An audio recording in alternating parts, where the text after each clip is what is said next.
Neće biti skuplje samo gorivo. Poduzetnici su najavili veće cijene građevinskog materijala, plastike, aluminija i željeza. Zapravo svega što je potrebno za gradnju. Zbog toga bi onako skupi stambeni kvadrati mogli biti još skuplji. No tu nije kraj. Probleme mogu očekivati i putnici koji tek kupuju avionske karte.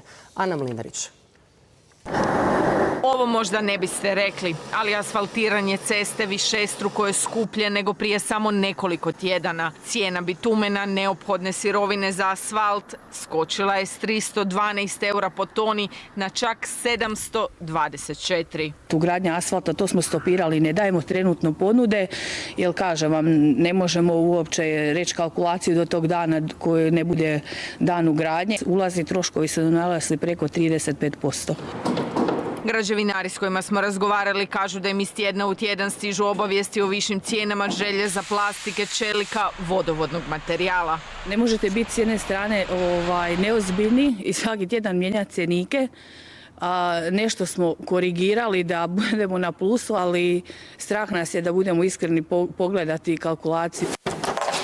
Pa bi to moglo značiti još skuplju stanogradnju. I to nakon što je Zavod za statistiku jučer objavio da su nekretnine lani već poskupjele 14%.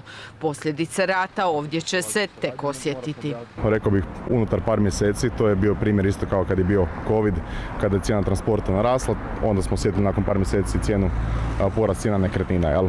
A kad naraste i cijena novogradnje, tako raste i cijena starogradnje. U problemima su se našle i aviokompanije. Prema podacima Međunarodne udruge za zračni prijevoz, kerozin je dvostruko skuplji. Skočio je s $97 po barelu u veljači na 197 eura danas. Lufthansa je već najavila ukidanje neprofitnih linija i veće cijene karata. Air France dugolinijske letove poskupljuje za 50 eura po osobi, a iz domaćeg Croatia Airlinesa za RTL kažu: prerano je za konkretne kalkulacije, odnosno projekcije. Što se kerozina tiče, Croatia Airlines nema vlastite zalihe, već gorivo nabavlja od dobavljača u hrvatskim i europskim zračnim lukama. Za aranžmane koji su sada aktuelni, znači za sada travanj, svibanj, lipanj, tu nema nekakvih korekcija.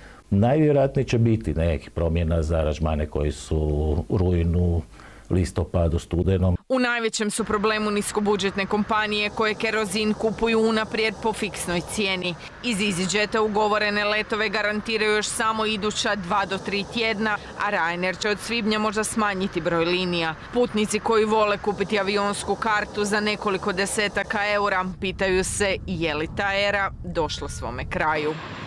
Vrlo vjerojatno je, ne bih htio ni ja prejudicirati to jer ja ne znam politiku low cost kompanija baš skroz, međutim da, vrlo vjerojatno će morati nešto i oni poduzeti. Autobusni prijevoznici mogli bi putem poskupljenja, a dobre vijesti dolaze samo za putnike vlakom. Europske željeznice, pa tako i hrvatske, uvjeravaju da cijene karata neće rasti.